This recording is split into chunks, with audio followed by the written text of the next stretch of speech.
Bonjour à tous, j'espère que vous allez bien. J'ai checké certaines alts, on est déjà à moins 85%. Donc j'ai presque l'impression qu'on a eu un mini bear market et on arrive peut-être bientôt à la fin. C'est ce qu'on va checker un peu ensemble. On va checker bien évidemment le Bitcoin qui continue à faire des patterns baissières et on risque encore de descendre. Donc on va checker ça. On ira parler bien évidemment de IMO parce qu'on a listé IMO. Je vais vous expliquer un petit peu la philosophie qu'on a derrière et pourquoi on a listé maintenant alors que tout descend. C'est parce qu'on y a un petit peu réfléchi. Et on ira voir aussi un coin que je vais vous faire un clin d'œil, mais voilà, on en reparlera d'ici 4-5 jours, mais la pattern est vraiment pas mal. Enfin bref, j'espère que cette vidéo vous plaira. Je vous souhaite à tous un excellent visionnage. N'hésitez pas à prendre des notes parce qu'encore une fois, je vais partager pas mal de patterns et de setup. Et je vous souhaite à tous un bon visionnage. C'était Crypto Million. On est parti. Crypto, million. Crypto, million. Crypto, million.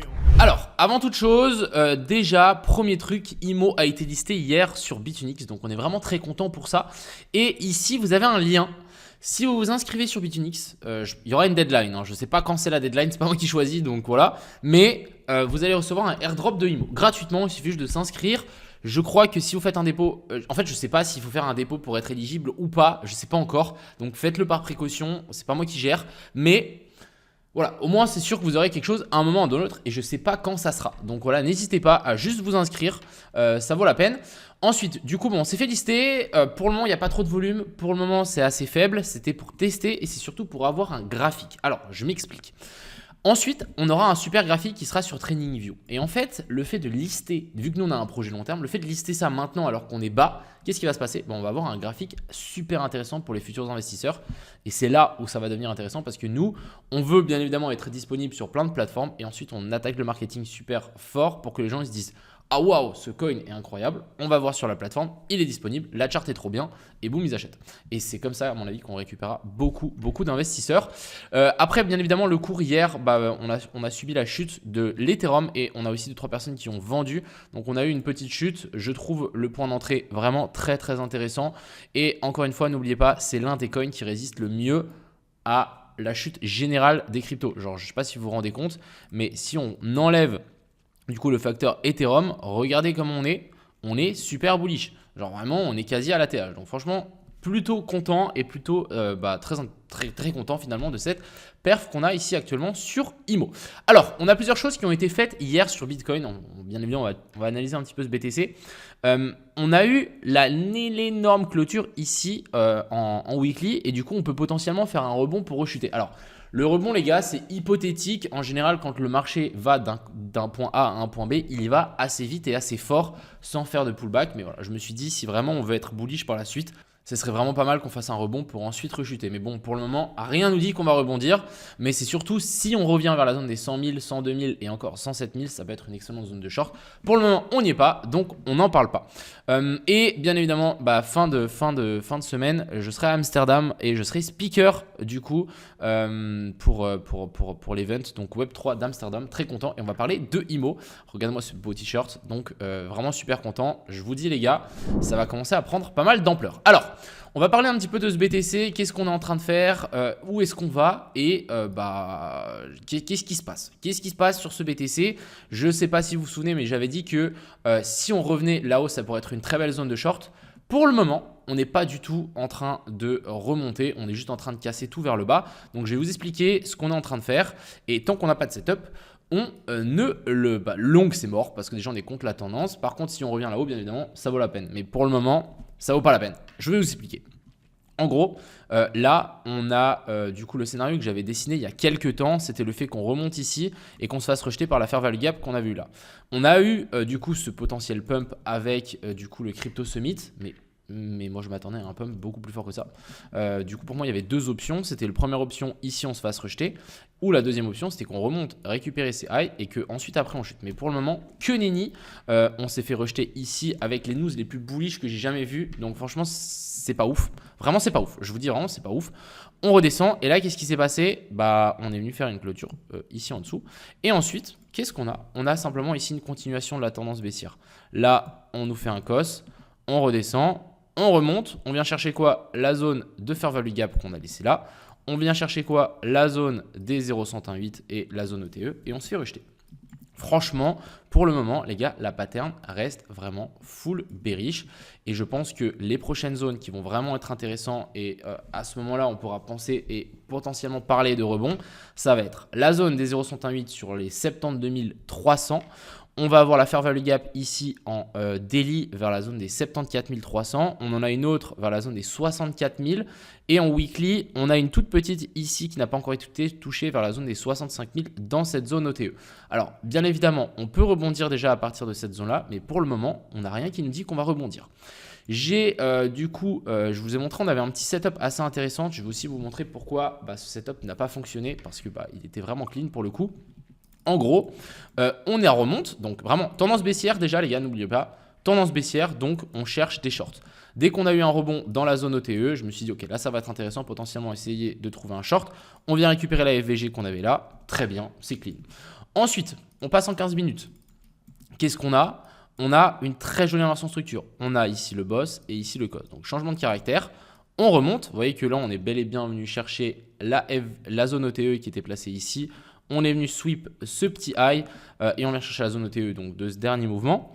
Qu'est-ce qui se passe ensuite? Après, on chute directement. Et qu'est-ce qui s'est passé? Regardez, je vous montre le plan. Qu'est-ce qui s'est passé? On a eu un énorme pump. On est venu chercher les stop loss et après, on est en train de répéter la gueule. Simplement, on a eu une news que le Texas, je ne sais plus exactement, mais quelque chose au Texas allait investir et considérer qu'ils allaient investir pour 250 millions dans le Bitcoin et les cryptos. Et du coup, on a eu un mini petit scam pump qui est sorti tout le monde et ensuite on a chuté. Donc, encore une fois, les gars, c'est pas parce qu'on a un super setup, on peut largement avoir une news qui tombe, bam, comme ça, et votre setup va tomber à l'eau. Alors que il était très bon. Hein. Franchement, s'il n'y avait pas eu la news, le setup était nickel et on aurait juste continué à chuter. Donc, des fois, ça arrive. On va se prendre des SL et ça vaut quand même la peine de mettre son SL, je vous l'assure. Donc la suite pour moi ici sur ce BTC, ce qui va être très intéressant, c'est voir comment on va descendre ici. Alors si on descend d'un coup, oubliez de tenter un long ici. Par contre, si on descend petit à petit, là on remonte un petit peu, on redescend et on nous fait une grande ABC et en fait on inverse cette tendance de on descend en ascenseur, on monte en escalier et là on redescend en ascenseur. Par contre, si on était descendu ici, finalement en escalier, ça serait beaucoup plus bullish parce qu'on se dit, ok, on est monté en ascenseur, on descend en escalier, on remonte en ascenseur. Donc ça aurait été vraiment le plan. Mais pour le moment, moi je pense vraiment qu'on va descendre. La zone qui va être intéressante, ça va être la zone d'OTE ici. Bien évidemment, on peut rebondir sur cette zone-là, mais bon, on trade contre la tendance. On descend d'un coup, même une news bullish, il se passe rien, on se fait directement rejeter. Je conseille pas, vraiment je conseille pas.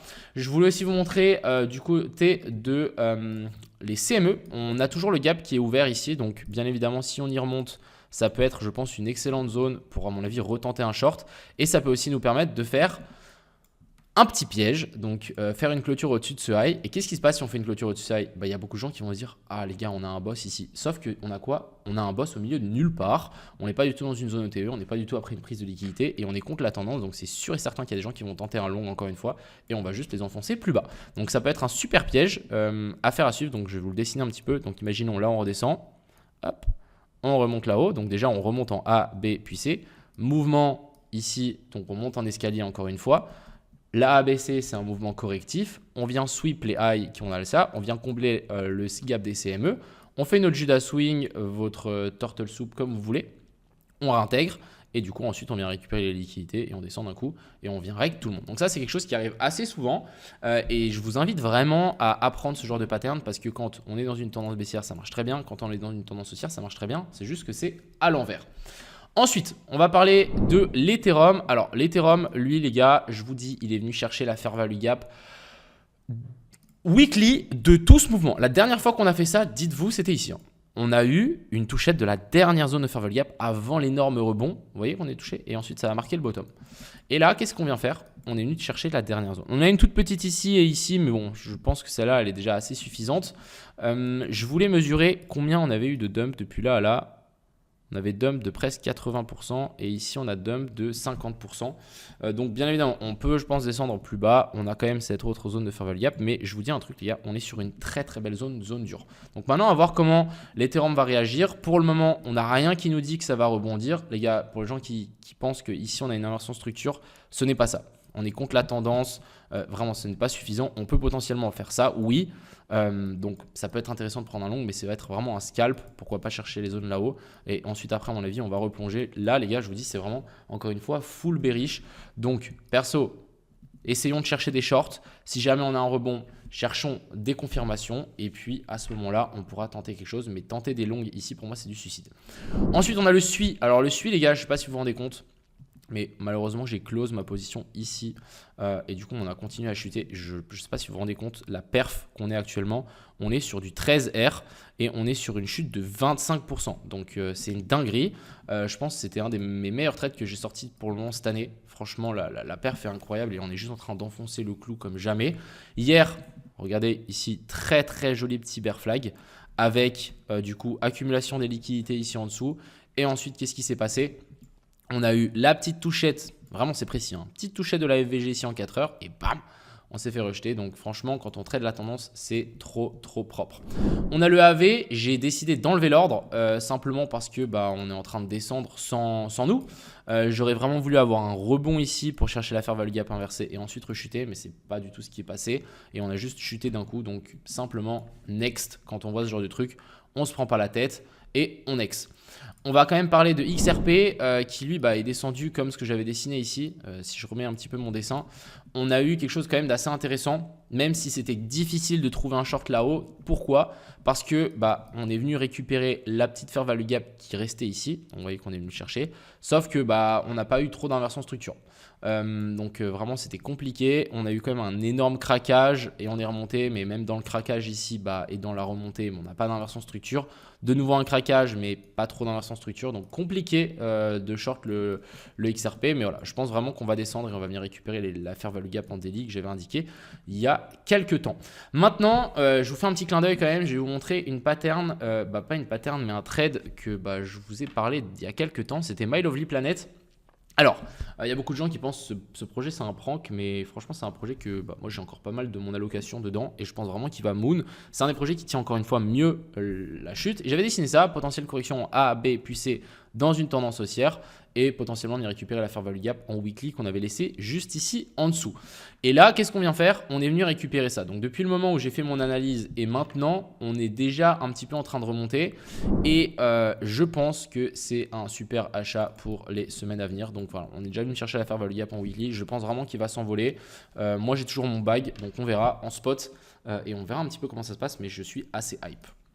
Voilà un petit peu pour ça, c'était un petit peu le clin d'œil de cette vidéo et puis je pense qu'on a fait un petit peu le tour. Vraiment l'objectif les gars, ça va être de trader, je sais pas si... Ah ouais, j'avais oublié celui-là. Punaise, dites-vous qu'on a shorté quand c'était ici en haut et on aurait vraiment pu le hold. Genre vraiment les alts les gars, je vous dis ça va en enfer et pour le moment... on n'a toujours pas trouvé les portes pour sortir de l'enfer. Je vous dis direct. Donc vraiment, vous voyez là d'ailleurs, en parlant de Judas Swing et en parlant de liquidité qui est placée toujours au top et qu'on vient les récupérer, regardez comme c'est propre. Donc là, c'est vraiment un petit court trading. Hop, on vient récupérer tout ça. Là, on vient récupérer ça. Hop. Là, on vient récupérer la petite FVG. Hop. Et du coup, on continue comme ça. Et vous voyez, là, ça commence un petit peu à s'accélérer. Finalement, les N dans les N dans les N, vous voyez, ils deviennent de plus en plus petits. Et du coup, au bout d'un moment, quand on va en faire à un moment, on va le casser. Et du coup, on va faire notre inversion structure. Et à partir de là, ça va repartir. Donc, ça va être assez intéressant à noter. Mais voilà, là, je vous le montre vraiment. Même, il y en a partout. Hein. Genre vraiment, c'est déviation. Là, on vient chercher la FVG. Là, c'est déviation de nouveau, déviation, déviation. Donc vraiment, c'est quelque chose qu'il faut apprendre. C'est ces petits Judas Swing parce qu'on va en faire des tonnes et des tonnes et des tonnes. Enfin bref, j'espère que cette vidéo vous a plu. Moi, je vous souhaite à tous une agréable fin de journée. N'oubliez pas que c'est pas parce que votre spot est en train de couler qu'on ne peut pas repartir assez fort. C'est pas encore l'été. C'est clairement pas encore l'été. On a toujours la dominance qui est assez haute. Donc, tant qu'on a ça, je pense que ça peut être très intéressant de juste holder son bag. Moi, je serre les dents, je ne vais pas vous mentir, j'ai beaucoup d'Ethereum qui va à la cave. C'est comme ça, mais je serre les dents, on est tous ensemble. Et on va, en tout cas, moi, je suis en train de récupérer mes pertes avec le trading. Donc, on va continuer sur cette lancée. Sur ce, les gars, je vous souhaite à tous une agréable fin de semaine. C'était une fin de journée plutôt. C'était Crypto Million. Passez une bonne fin de soirée, encore une fois. C'était un plaisir. Ciao.